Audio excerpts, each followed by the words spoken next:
ಇವತ್ತು ನಾವು ಪ್ರಕೃತಿಯ ಒಂದು ಮೋಜಿನ ರಹಸ್ಯವನ್ನ ಭೇದಿಸ್ತಾ ಇದ್ದೀವಿ.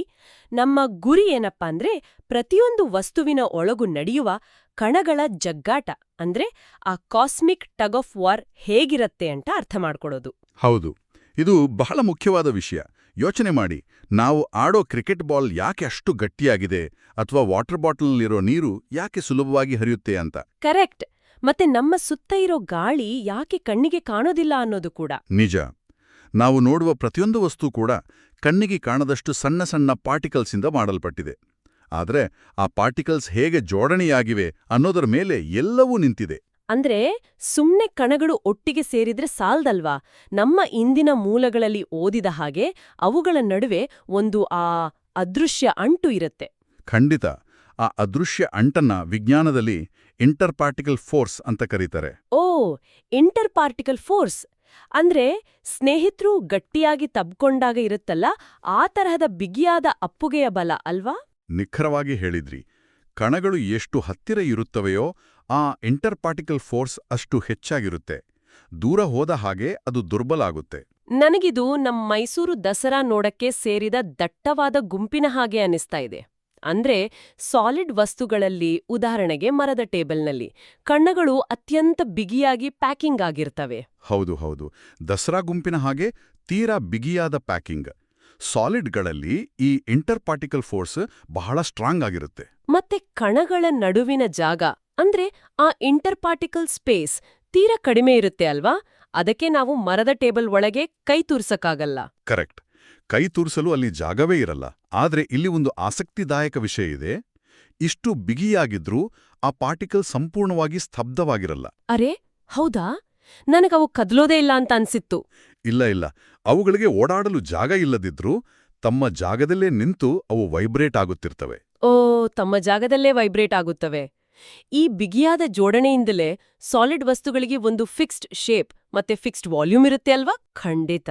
ಅವು ಯಾವತ್ತೂ ತಮ್ಮ ಆಕಾರವನ್ನು ತಾವೇ ಬದಲಾಯಿಸಿಕೊಳ್ಳೋದಿಲ್ಲ. ಅರ್ಥವಾಯ್ತು. ಹಾಗಾದ್ರೆ ಆ ದಸರಾ ಗುಂಪಿನಿಂದ ಜನ ಸ್ವಲ್ಪ ಹೊರಗೆ ಬಂದು ಮೈದಾನದಲ್ಲಿ ಆರಾಮಾಗಿ ಅಂತರ ಕಾಯ್ದುಕೊಂಡು ನಡೆಯುವಾಗ ಏನಾಗುತ್ತೆ? ಆ ಅದೃಶ್ಯ ಅಂಟು ಸ್ವಲ್ಪ ಸಡಿಲವಾದರೆ ಆಗ ನಾವು ಲಿಕ್ವಿಡ್ ಕಡೆಗೆ ಬರ್ತೇವೆ. ಲಿಕ್ವಿಡ್ಗಳಲ್ಲಿ ಅಂದ್ರೆ ನೀರು ಅಥವಾ ಹಾಲಿನಲ್ಲಿ ಪಾರ್ಟಿಕಲ್ಸ್ ಸ್ವಲ್ಪ ಸ್ವತಂತ್ರವಾಗಿರ್ತವೆ. ಓಹೋ, ಅಂದ್ರೆ ಇಂಟರ್ ಪಾರ್ಟಿಕಲ್ ಫೋರ್ಸ್ ಸ್ವಲ್ಪ ಸಾಧಾರಣವಾಗಿ ಅಥವಾ ಮಾಡರೇಟ್ ಆಗಿ ಇರುತ್ತೆ. ಹೌದು. ಈ ಕಾರಣಕ್ಕೆ ಲಿಕ್ವಿಡ್ಗಳಿಗೆ ಫಿಕ್ಸ್ಡ್ ವಾಲ್ಯೂಮ್ ಖಂಡಿತ ಇರುತ್ತೆ. ಅಂದ್ರೆ 1 ಲೀಟರ್ ನೀರು ಯಾವಾಗ್ಲೂ 1 ಲೀಟರ್ ಆಗೇ ಇರುತ್ತೆ. ಆದ್ರೆ ಅದಕ್ಕೆ ಫಿಕ್ಸ್ಡ್ ಶೇಪ್ ಇರೋದಿಲ್ಲ ಅಲ್ವಾ? ಯಾವ ಪಾತ್ರೆಗೆ ಹಾಕುತ್ತೇವೆಯೋ ಆ ಪಾತ್ರೆಯ ಆಕಾರ ಪಡೆಯುತ್ತೆ. ಸರಿಯಾಗಿ ಹೇಳಿದ್ರಿ. ಕಣಗಳ ನಡುವೆ ಸ್ವಲ್ಪ ಇಂಟರ್ ಪಾರ್ಟಿಕಲ್ ಸ್ಪೇಸ್ ಇರೋದ್ರಿಂದ ಅವು ಒಂದರ ಮೇಲೊಂದು ಜಾರಿಕೊಂಡು ಹೋಗಬಲ್ಲವು. ಅದಕ್ಕೆ ನೀರು ಹರಿಯುತ್ತೆ. ಸರಿ ಸರಿ. ಈಗ ಆ ಪಾರ್ಟಿಕಲ್ಸ್ ಕೈ ಬಿಟ್ಟು ಶಾಲೆಯ ಬೆಲ್ ಹೊಡೆದ ತಕ್ಷಣ ಮಕ್ಕಳು ಗ್ರೌಂಡ್ನಲ್ಲಿ ಎಲ್ಲೆಂದರಲ್ಲೇ ಓಡ್ತಾರಲ್ಲ, ಆ ರೀತಿ ವೈಲ್ಡ್ ಝೂಮರ್ಸ್ ತರ ಓಡಿದ್ರೆ ಏನಾಗುತ್ತೆ? ಆಗಲೇ ಅದು ಗ್ಯಾಸ್ ಆಗೋದು. ಗ್ಯಾಸ್ನಲ್ಲಿ ಪಾರ್ಟಿಕಲ್ಸ್ ಒಂದಕ್ಕೊಂದು ಬಹಳ ದೂರ ಓಡುತ್ತಿರ್ತವೆ. ಅಲ್ಲಿ ಇಂಟರ್ ಪಾರ್ಟಿಕಲ್ ಫೋರ್ಸ್ ತೀರ ಕಡಿಮೆ ಇರುತ್ತೆ. ಅಂದ್ರೆ ಕಣಗಳ ನಡುವಿನ ಇಂಟರ್ ಪಾರ್ಟಿಕಲ್ ಸ್ಪೇಸ್ ಬಹಳ ದೊಡ್ಡದಾಗಿರುತ್ತೆ. ಹೌದು. ಅದಕ್ಕೆ ಗ್ಯಾಸ್ಗೆ ಯಾವುದೇ ಫಿಕ್ಸ್ಡ್ ಶೇಪ್ ಆಗಲಿ ಅಥವಾ ಫಿಕ್ಸ್ಡ್ ವಾಲ್ಯೂಮ್ ಆಗಲಿ ಇರುವುದಿಲ್ಲ.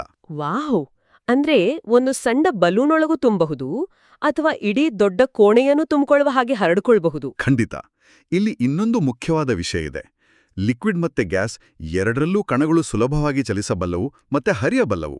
ಓ, ಹರಿಯುವ ಗುಣ ಇರೋದಕ್ಕೆ ಇವೆರಡನ್ನು ಸೇರಿಸಿ ವಿಜ್ಞಾನದಲ್ಲಿ ಫ್ಲೂಯಿಡ್ಸ್ ಅಂತ ಕರೀತಾರಲ್ವಾ? ಹೌದು, ಫ್ಲೂಯಿಡ್ಸ್. ಇವೆಲ್ಲವೂ ಪ್ರಕೃತಿಯ ನಿಯಮಗಳು.